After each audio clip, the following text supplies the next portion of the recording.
BFM Business présente la grande interview, Edwige Chevrillon. Bonsoir à tous, bienvenue dans la grande interview avec un invité exceptionnel ce soir, en plus vraiment au cœur de l'actualité, Jean-Dominique Sénard, le président de Renault. Bonsoir Jean-Dominique Sénard. Bonsoir. Merci d'être là, j'ai tellement de questions à vous poser parce qu'évidemment il y a des questions autour de Nissan. Demain, un conseil d'administration très attendu pour savoir s'il faut ou pas changer de dirigeant. Il y a évidemment Renault, il y a l'électrique, il y a l'industrie automobile, il y a l'économie de guerre, comment la financer. On va parler des retraites bien sûr, on va parler peut-être, je sais pas, d'impôts. Est-ce qu'il faut plus d'impôts, notamment sur les entreprises? Je vous vois faire la grimace, ça promet. J'ai d'abord une petite question comme ça. Je vous voyais en train de regarder l'actualité il y a quelques instants. Vous avez vu Tesla, la chute en bourse, moins 14%. Est-ce que vous vous dites que économie et politique, ça fait décidément pas bon ménage, vous qu'on a vu soit à Matignon, soit à Bercy, soit au ministère du Travail? Est-ce que vous dites Dieu merci, je ne suis pas allé, du moins encore? Oh mon Dieu. Non, ça, je crois que c'est pas le sujet. L'évolution des marchés financiers en ce moment, c'est pas à vous que je vais l'apprendre, est quand même incroyablement volatile pour toutes les raisons que l'on sait. Cette espèce d'incertitude dans laquelle nous vivons aujourd'hui, des grandes politiques mondiales et de la géopolitique. Je pense que s'agissant de Tesla, et moi j'ai très rarement commenté ce qui se passe pour nos concurrents, il y a une très grande visibilité aujourd'hui de Tesla. Vous dites qu'elle a baissé effectivement de 14% aujourd'hui, oui. Mais honnêtement, sa valorisation laisserait bien des constructeurs envieux compte tenu du niveau qu'elle a atteint ces temps-ci. Oui, mais vous avez vu moins 76% en Allemagne de vente, moins 26% en France, parce et puis des gens qui mettent des étiquettes là sur leur pare-brise en disant attendez, je l'ai acheté avant l'arrivée d'Elon Musk. Oui, je crois qu'il y a une réaction. C'est probablement lié évidemment à l'incroyable visibilité d'Elon Musk aujourd'hui et de son tempérament et de la façon dont il parle publiquement dans le monde. Il y a sûrement un peu de cela. Mais vous savez, dans le monde économique et surtout automobile, il y a des cycles de produits, il y a toutes sortes de choses que nous connaissons tous dans nos industries. Par conséquent, je me garderai bien d'être définitif sur le sujet. Oui, vous avez raison sur tous les cycles. Alors, pour l'instant, ils sont positifs à Renault, pour Renault, puisqu'on en dira un mot évidemment avec des résultats records en 2024. Mais par contre, ils sont plutôt dans le bas de cycle pour Nissan. Demain se tient un conseil d'administration très important pour savoir qui peut succéder à Makoto Uchida, donc l'actuel dirigeant, dont on dit que vous êtes proche. En plus, vous êtes non seulement membre du conseil d'administration, mais vous êtes membre du comité des nominations. Et on va rappeler que Renault est quand même le premier actionnaire, puisque vous détenez directement un peu plus de 17%, et à travers la fameuse fiducie, vous détenez 18,66%. J'imagine bien, et vous m'avez déjà prévenu, compliqué pour moi de répondre, puisque c'est demain. Mais il y a quand même, d'abord, vos propres déclarations tout à l'heure, qui est de dire on soutiendra Nissan presque jusqu'au bout, mais au bout de quoi? Je n'ai pas dit presque jusqu'au bout, mais ce que je veux dire, c'est qu'on soutiendra Nissan. Nous sommes des amis de Nissan. Il faut bien le comprendre. C'est un partenariat que nous vivons depuis maintenant presque plus de 25 ans. Ce n'est pas quelque chose qui se dénoue du jour au lendemain. Nous sommes des amis de Nissan, nous accompagnerons Nissan, nous sommes conscients des difficultés que Nissan vit aujourd'hui, d'autres sociétés industrielles, automobiles vivent des difficultés aujourd'hui. Attendez, ils n'ont pas toujours été vos amis, peut-être qu'on s'en souvient, mais ici même vous étiez venu nous expliquer un peu toutes les difficultés que vous avez rencontrées avec Nissan, qui vous a traité de haut quand vous allez mal. Oui, mais vous savez, savoir passer l'histoire... on a passé beaucoup de temps à rétablir la confiance avec Nissan. C'est vrai qu'elle était plutôt en mauvais état quand j'ai rejoint le groupe. Je vais dire les choses simplement comme ça, mais je ne vais pas rentrer dans le détail. Cela dit, j'ai consacré beaucoup de temps avec mes équipes autour de moi à ramener de la sérénité. Nous avons signé des accords tout à fait positifs il y a quelque temps maintenant, ça remonte déjà à 2023, mais sincèrement, on a éliminé tous les aspects toxiques qu'il pouvait y avoir dans cette relation. Et alors, le plus étonnant, c'est que j'entends ça et là me dire que ce partenariat est dénoué, etc. Mais en fait... Mais il n'y a plus tellement de réalité industrielle, pardonnez-moi. Mais pardonnez-moi, c'est tout le contraire. Je vais vous dire que depuis 6 ans, je constate que nous n'avons jamais eu autant de projets communs. Certains la 4L, la R5, ce n'est pas des projets communs avec Nissan. Mais nous avons des tas de projets communs. Et nous fabriquons des voitures pour Nissan en France, même à Douai. Nous fabriquons des voitures pour Mitsubishi. Nous avons des perspectives parfaitement claires là-dessus. Et je voudrais simplement vous dire que je me porte en faux sur le thème que le partenariat est dénoué. Nous sommes partenaires, nous sommes liés, nous nous aidons.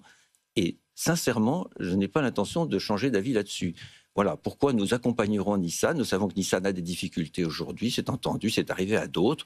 Il faut que Nissan retrouve dans ses propres forces les moyens de remonter la pente. Après tout, nous l'avons vécu, nous.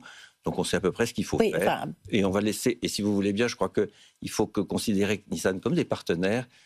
Oui, non, mais d'accord, mais quand même, et c'est notamment Makoto Uchida qui a conduit ça, ils étaient prêts à s'allier à Honda.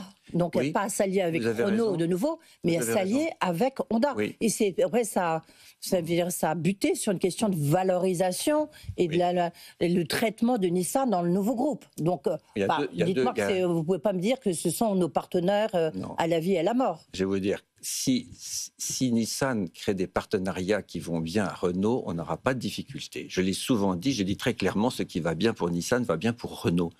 D'ailleurs, nous-mêmes, Renault, nous avons, comme vous le savez, eu des partenariats en parfaite cohérence avec Nissan, qui était parfaitement au courant. Nous avons créé des partenariats avec Qualcomm, nous avons créé des partenariats avec Geely, nous avons des partenariats avec Aramco. Enfin, tout ceci est parfaitement transparent. C'est bon pour Renault, donc ça doit quelque part être bon pour Nissan. L'inverse est vrai. Il y a un sujet majeur, puisque je suis président de Renault et donc j'en suis notamment responsable, c'est l'intérêt social du groupe Renault. Il est évident que lorsqu'une opération de ce type se présente et qu'elle ne paraît pas conforme aux intérêts sociaux de Renault, il est important que nous puissions dire que ce n'est pas convenable. D'accord. Voilà. Donc c'est une question, en fait, c'est non pas une question industrielle, c'est une question de valorisation. On est bien d'accord, Jean de Mexenard? Dans le cas particulier de l'offre Nissan, qui était ce qu'elle était, qu'on n'a même pas eu le temps vraiment d'examiner, la réalité, c'est qu'il n'y avait aucune prime de contrôle ni quoi que ce soit. Autrement dit, c'était une opération qui était en fait extrêmement rapide, un peu brutale et qui ne convenait pas à l'intérêt social de Renault. Donc je l'ai exprimé très clairement. On dit notamment dans la presse anglo-saxonne qu'il pourrait y avoir un accord possible avec le chinois Foxconn. On dit même qu'ils sont venus à Paris vous rencontrer. Est-ce que vous les avez vraiment rencontrés? Je les ai pas Vous ne les avez pas rencontrés? Non, je vous le dis. Est-ce qu'ils ont rencontré des dirigeants de Renault autres que vous? Pour la raison simple, c'est que ce sont des fournisseurs. Et de fait, dans le cadre de relations d'achat, il y a eu des rencontres avec Foxconn. Je ne peux pas vous dire le contraire, ce serait absurde, mais il n'y a eu aucun sujet concernant cette question-là qui passe par le conseil de Nissan. Il y a une gouvernance et je suis obligé de m'y tenir, si vous voulez. C'est comme ça que ça se passe. Je n'ai pas rencontré les gens de... D'accord. Et est-ce que ça pourrait, ce serait intéressant qu'il y ait un partenariat avec Foxconn? Écoutez, franchement, le monde actuel est ouvert complètement, mais il faut bien comprendre qu'il y a deux choses essentielles dans la perspective que vous évoquez, c'est l'intérêt social de Renault, auquel je vous redis que je suis responsable avec l'équipe et le conseil d'administration, et l'autre sujet qui est de dire est-ce que ça a du sens pour Nissan et par conséquent pour Renault, parce qu'encore une fois, nous sommes liés, comme vous le savez, par des éléments de partenariat qui sont vraiment réels. Voilà, je vous le dis franchement.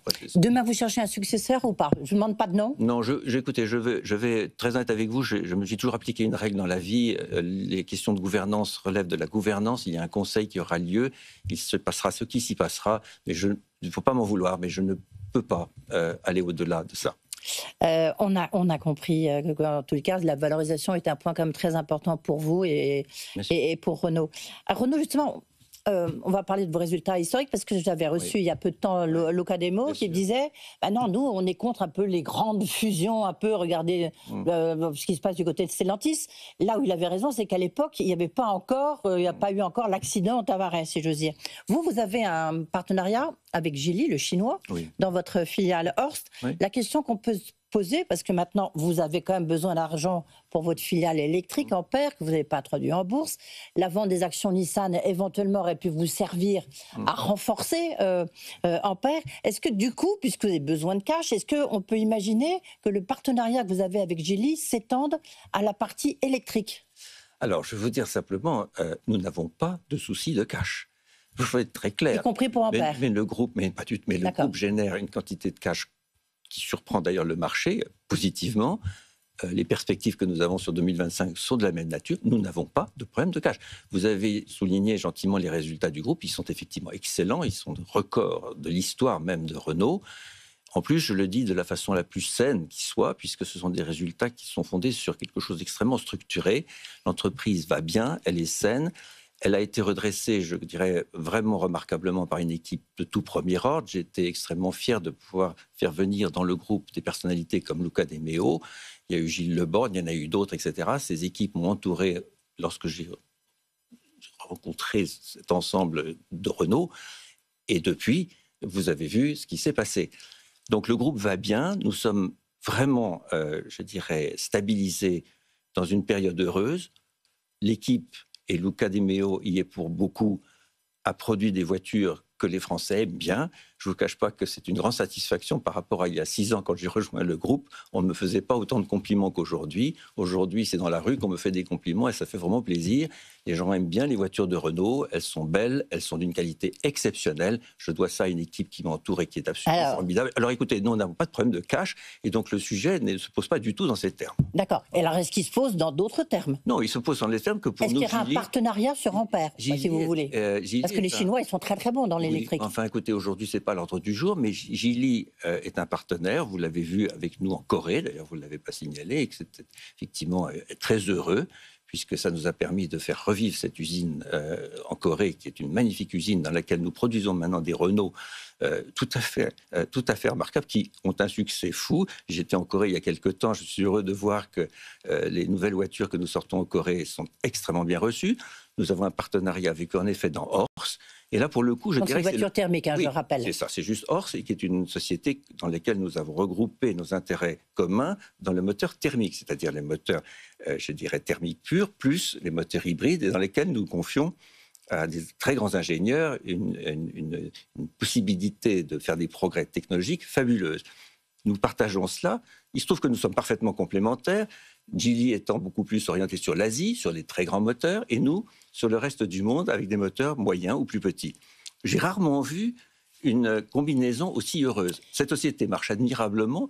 Elle est probablement la première de son genre dans le monde. Nous y avons fait rentrer Aramco pour une petite partie du capital, qui nous apporte non seulement sa participation, mais des années de recherche dans les carburants alternatifs. Écoutez, franchement, quand on parle de partenariat, vous voyez que pour moi, ça fait partie des exemples typiques de ce qui peut se passer de mieux dans l'industrie automobile. Alors, justement, c'est ma question, en fait, c'est de savoir si vous pourriez avoir un partenariat dans l'électrique pour votre filiale Ampère. Est-ce que c'est quelque chose que vous regardez, auquel vous réfléchissez? Nous en avons déjà un, comme vous le savez, avec Qualcomm. Oui, mais c'est important. Vous savez, cette question que vous me posez est au centre de l'avenir de l'automobile. Pour moi, et je ne suis pas le seul, je sais depuis longtemps que l'avenir de l'automobile est dans le partenariat, c'est-à-dire dans l'écosystème. Ce qui compte, en tous les cas, pour les constructeurs, c'est qu'ils soient au centre de cet écosystème et non pas à la marge.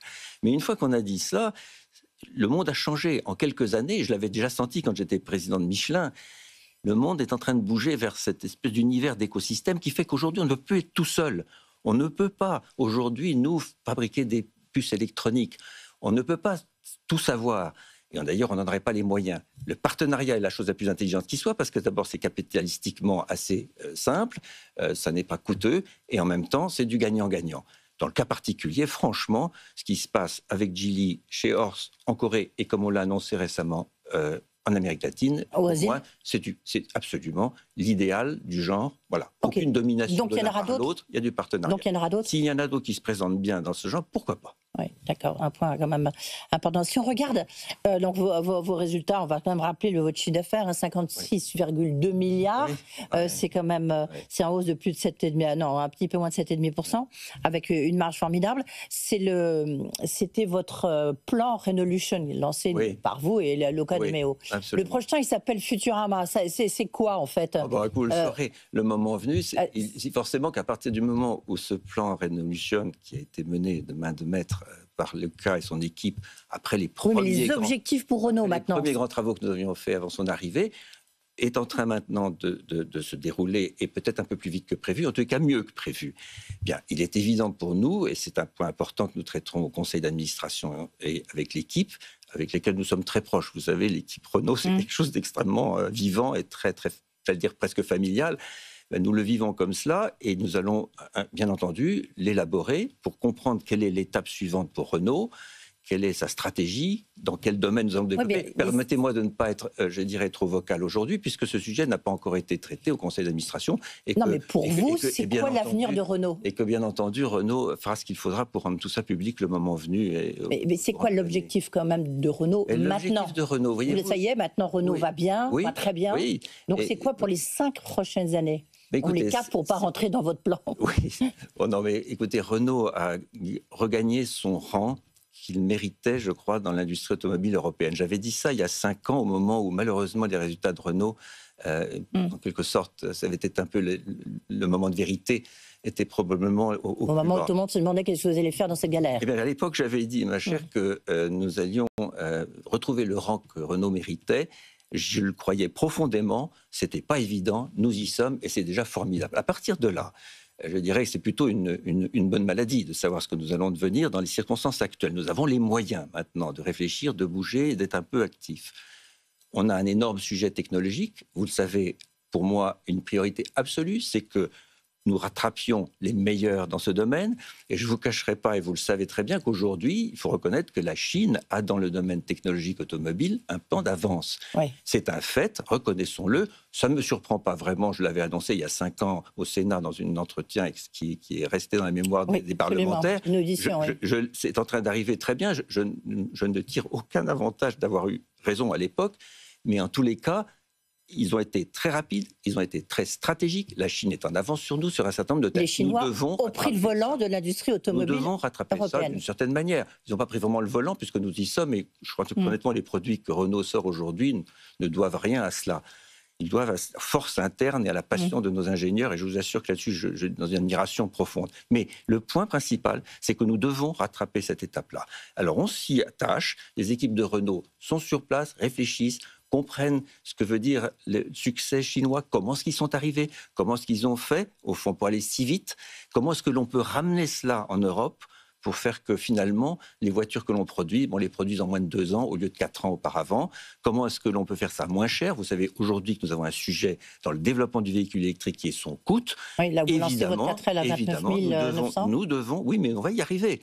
C'est la bonne nouvelle, c'est que nous allons y arriver.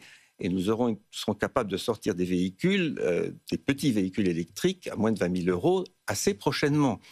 Vous seriez surpris de voir à quel point, et je vais me rendre en Chine très bientôt d'ailleurs pour le vérifier moi-même, à quel point nos équipes sur place sont en train d'absorber ce qu'elles ont à absorber pour essayer de le ramener en Europe et changer complètement notre perspective. C'est ça, Futurama. C'est de la technologie, c'est donc déjà absolument rejoindre la tête de l'automobile mondiale. Alors voilà, c'est déjà pas mal, vous savez. Ça veut dire qu'au prochain salon de l'auto, parce que là, on y était, du reste, BFM Business, la question c'était, donc on a vu la nouvelle R5, on a vu la nouvelle 4L, la nouvelle 4L électrique. Elle est sympa comme tout. Dans 2 ans, on aura des voitures, des Renault électriques à moins de 20 000 euros. C'est ça votre objectif ? Ah oui, c'est clair. Oui. Voilà. Et c'est indispensable. Vous savez, ça fait partie de toute cette cohérence que l'on a essayé de dessiner en tenant le manche dans un environnement qui a quand même été passablement chaotique. Et vous connaissez toute l'histoire depuis que les décisions ont été prises à Bruxelles sur 2035. Au fond, on vit dans ce moment-là en ayant découvert les vulnérabilités de notre industrie. On aurait mieux fait de les découvrir avant d'ailleurs, mais c'est comme ça. Et donc, on est là pour les gérer. D'ailleurs, nous avons joué le jeu. Et Renault a été, je dirais, doublement actif. D'abord pour la France, parce que c'est en France que nous avons décidé d'investir massivement, et en particulier dans toutes nos usines actuelles qui sont chargées comme il faut, avec des projets absolument remarquables. Vous avez parlé de la R5, de la R4. Alors elle est magnifique celle-là, je vous assure, je l'ai conduite l'autre jour. Bon, je ne vous parle pas de tous les autres modèles, et en particulier, j'allais dire... Les carnets de commandes sur la 4L. Elles tiennent parfaitement la route. On est au tout début, je ne vais pas vous dire, ce sont des chiffres qui sont commercialement secrets, mais ça se passe bien. En tout cas, sur la R5, puisque c'est elle qui est lancée véritablement maintenant, on a vendu plus de 20 000 voitures depuis son lancement. C'est un succès fou, ça ne m'étonne pas. Elle est enfin là. Et je vous assure que les commentaires qu'on reçoit de la part de nos clients, ça fait du beau au cœur. Donc on peut quand même produire en France ? On peut produire en France. Parce que lorsqu'on écoute votre... Il faut s'accrocher. Parce que, évidemment, la question de la compétitivité est au cœur de tout ça, je ne vais pas vous le cacher, mais nous sommes décidés à y arriver. Alors, vous parlez à quelqu'un qui a passé son temps à faire le pari de la France. Je l'ai fait quand j'étais patron de Michelin et je continue à le faire, et Luca est complètement en phase avec moi. D'ailleurs, ce qui s'est passé en France, dans nos usines depuis 5 ans, est tout un extraordinaire. Oui, mais attendez, vous avez écouté Florent Menegaux qui vous a succédé à la tête de Michelin, où il a comparé tout, le coût du travail, le coût de l'énergie, etc. Il en concluait, en bas de... la dernière ligne était, c'est pas impossible, c'est très compliqué de produire en France. Donc vous dites non. Que ce soit facile, certainement pas. Non, mais on y arrive. Et je ne vais certainement pas démentir Florent, que je connais bien, avec qui j'ai toute ma confiance et que j'ai sélectionné et choisi pour me succéder. Il a son style, il est comme il aime, il a dit des choses réelles. Pour nous, ce n'est pas simplement de le constater, nous le savons, C'est un diagnostic qui est partagé depuis longtemps par beaucoup de monde. La question, c'est maintenant comment on en sort. Et ce que je veux dire, c'est que si nous n'agissons pas dans l'idée qu'on va y arriver, on n'ira nulle part. Donc on y va, on a la foi, accroché, et on va tout faire pour que ceux qui sont en charge des règlements, que ce soit au niveau européen ou au niveau national, comprennent que la compétitivité de l'industrie française, maintenant, au véritable cœur du sujet. Le fait que les sanctions, notamment sur la production de véhicules électriques, soient un petit peu décalées, dans le temps lissé sur 3 ans, est-ce que vous avez le sentiment que c'est une prise de conscience que ce qu'ils ont fait au niveau européen, c'est n'importe quoi ou pas? Et sachant qu'en plus, il y a une clause de revoyure sur 2035 qui va arriver en fait plus vite que prévu. Non, mais je vous laisse qualifier les choses comme vous l'entendez. J'ai toujours dit que les décisions qui avaient été prises à l'époque avaient été prises sans analyse d'impact, et je l'ai toujours regretté, je l'ai dit publiquement. Je pense que d'ailleurs c'est une leçon pour l'avenir. On ne peut pas prendre des décisions aussi stratégiques sans faire d'analyse d'impact solide. Bien, une fois qu'on a dit ça, on a joué le jeu et on y va. Et donc, on n'a pas le choix, il faut réussir. L'électrification du véhicule est en fait la voie de l'avenir, je vous le dis franchement, parce que le véhicule électrique, qu'on le veuille ou non, est en fait la vraie véhicule pour arriver à décarboner la mobilité. Donc, oui, mais il faut convaincre les Français. Il faut convaincre les Français, c'est une question de coût, comme vous le disiez tout à l'heure. Bien, il y a un certain nombre de circonstances. En particulier, le fait que, après avoir pris cette décision, les gouvernements européens, dans leur sagesse, ont dit effectivement, c'est un peu cher de produire des véhicules électriques en Europe, on va donc aider et subventionner les achats. C'était une bonne mesure. Le regret que j'ai, c'est que cette mesure a brutalement disparu en Allemagne du jour au lendemain, déjà au début de l'année dernière, et qu'en France, cette mesure a été rabotée, comme on dit. On comprend les contraintes, j'allais dire, du gouvernement français. Le budget, c'est un sujet.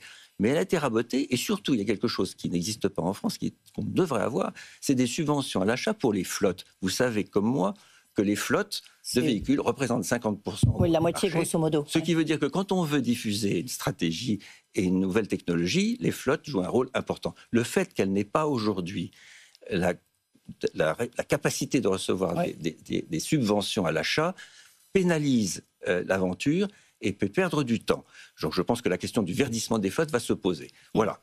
Compétitivité, aucun sujet. C'est un combat qu'il faut mener. Aujourd'hui, en France, nous ne ferons pas l'économie d'une compétitivité de notre industrie. Est-ce qu'il faut continuer la transition écologique? On sent bien qu'aujourd'hui, il y en a certains qui disent « mais attendez, c'est pas possible parce qu'on est en économie de guerre, on est dans un moment absolument critique. Il y a la Commission européenne qui voudrait encore réduire les émissions de CO2 de 90% d'ici 2040. On dit que c'est à peu près 500 milliards d'investissements par an. On ne peut pas tout faire. Il ne faut pas remettre en cause ces objectifs, je vous le dis clairement, personne ne le demande d'ailleurs. La question, c'est la façon dont on y va. Deux choses. Un, effectivement, pour 2025, il y avait une urgence, et sincèrement, la décision qui a été prise de proposer au Parlement et au Conseil européen, parce que nous en sommes encore là, un étalement sur 3 ans de moyenne pour pouvoir éventuellement juger ce que je regrette toujours comme étant une politique environnementale punitive. Mais enfin, ça, c'est un autre sujet. Mais au moins, on prend le temps de voir un peu les choses. Ça permet de mieux s'adapter. Et ça, c'est très bien. Le Renault l'a demandé. Luca l'avait demandé quand il présidait la CEA. Donc, tout ça va dans le bon sens. Simplement, ce que je veux dire, c'est que ce n'est pas encore voté. Ce n'est pas voté par le Parlement, ce n'est pas encore voté par le Conseil des ministres européens. Attendons que ce soit bien définitif. Et au passage, j'en permets de passer un message pour tous ceux qui vont être en charge de la réglementation. Si on pouvait avoir un traitement légèrement différent pour les véhicules utilitaires, ça serait quand même mieux parce que le sujet est quand même plus compliqué que pour le reste. Ah oui, surtout lorsqu'on regarde ayant dit ça, ça va dans le bon sens. Nous devons être reconnaissants, et le gouvernement français a pris ça très à cœur, donc je dois dire que je suis très reconnaissant de tout ça, mais c'est encore loin d'être définitif. Soyons prudents. Il y a bien d'autres étapes nécessaires pour vraiment réussir cette transition. Juste encore 2-3 questions, et le temps passe très vite avec vous parce que évidemment on a beaucoup de questions à vous poser. Demain se tient un CSE extraordinaire à l'usine de Sandouville, près du Havre, vous l'avez dit, les véhicules utilitaires, il y a une question sur les véhicules utilitaires. Est-ce que vous pouvez les rassurer là en leur disant il n'y aura pas de licenciement, on va trouver une solution? C'est pas le sujet, la question est d'informer. Il y a une chute de 21%, je crois, au début d'année, c'est un petit peu difficile sur les véhicules utilitaires, c'est lié aussi d'abord au principe économique général, qui fait qu'aujourd'hui l'ambiance est quand même pas la plus gaie qu'on ait pu connaître dans notre pays de ce point de vue-là. Et puis, il y a des sujets aussi sur l'orientation, faut-il des véhicules électriques ou non, etc., hydrogène et autres. Bon, à mon avis, c'est totalement temporaire. Mais quant à Sandouville, il n'y a pas de sujet. La question, c'est d'informer les gens, notamment la création de Flexis, qui, vous savez, cette unité qui vient avec Renault Truck et puis la CGM, finalement, qui va rentrer véritablement en route et qui est un élément très important pour l'avenir de notre véhicule utilitaire. Sur les fonderies de Bretagne, pour le coup, ça sera mercredi que le tribunal du commerce doit se prononcer. On sait, c'est un peu un sparadrap là, que vous avez sur le doigt, même s'il s'agit évidemment de deux gens. Il y a une solution qui existe de groupe landais Europlacement. Est-ce qu'elle a une chance? Alors, je vais laisser la responsabilité aux gens qui sont responsables. Le tribunal de commerce de Rennes va se prononcer dans 2 jours et nous en parlerons après. Voilà. Alors, je voudrais faire une dernière question très importante, c'est l'économie de guerre. Est-ce qu'on y est? Comment on finance? C'est un peu toute la question. C'est très important, mais c'est très intéressant la question, parce que pour le coup, vous voyez, je trouve que je suis militaire de réserve, donc j'ai aussi assez grande conscience de ces sujets stratégiques militaires, et ça me passionne. Je peux vous dire que l'industrie française a toujours été prête à faire son devoir dans ce domaine. Et donc, ça sera quoi pour vous? Écoutez, c'est pas à moi de le dire, il faut réfléchir, il faut savoir, il faut le faire en partenariat avec l'État, etc. Mais retenez que Renault a quand même été en 1916 et 1917 le créateur du premier char, qui a été quand même un artisan de la victoire, et que Michelin a fait son devoir, puisqu'on fabriquait des Breguet à l'époque, tenez-vous bien, c'était pas des pneumatiques. On sait, dans l'industrie française, se mettre au service de la nation. Donc, ça veut dire, est-ce que vous pourriez... Comptez sur moi. Est-ce que vous pourriez... parce que justement, c'est le secrétaire général de l'armement qui a dit que pour la construction de drones, il ferait appel à l'industrie automobile. Est-ce qu'il a fait appel à vous? Est-ce que vous allez construire, ou du moins aider à la construction de drones? Alors, ce sont des discussions qui peuvent avoir lieu en dehors de cette arène ici. Je vous l'ai dit, notre industrie est prête. Renault sera prêt à faire son devoir, si, bien entendu, on arrive à avoir les éléments pour le faire. La question n'est pas instantanée, mais je vous le dis, nous serons présents. Voilà. Ouais. Et franchement, vous parliez du financement tout à l'heure, et j'en profite pour vous le dire, sincèrement, il y aura un sujet global de financement. Je pense que cette histoire d'économie de guerre va être l'occasion de poser vraiment les vrais problèmes en France. Je me permets de penser qu'il faut que l'on arrive à flécher l'épargne française, qui est importante, vers justement nos industries, vers notre économie. C'est ça qui permettra de financer les sujets qui sont maintenant vraiment très sensibles. Et quand je pousse un peu le bouchon, je pense qu'il serait temps de pousser quelques tabous dehors, et en particulier de penser à flécher cette épargne à travers des fonds de pension. Après tout, d'autres pays l'ont fait. Ça aurait d'énormes vertus par rapport aux besoins essentiels de financement de l'industrie en général. Est-ce qu'il faut toucher la réforme des retraites ou c'est pas le moment? C'est vraiment pas le moment de revenir en arrière. Ouais.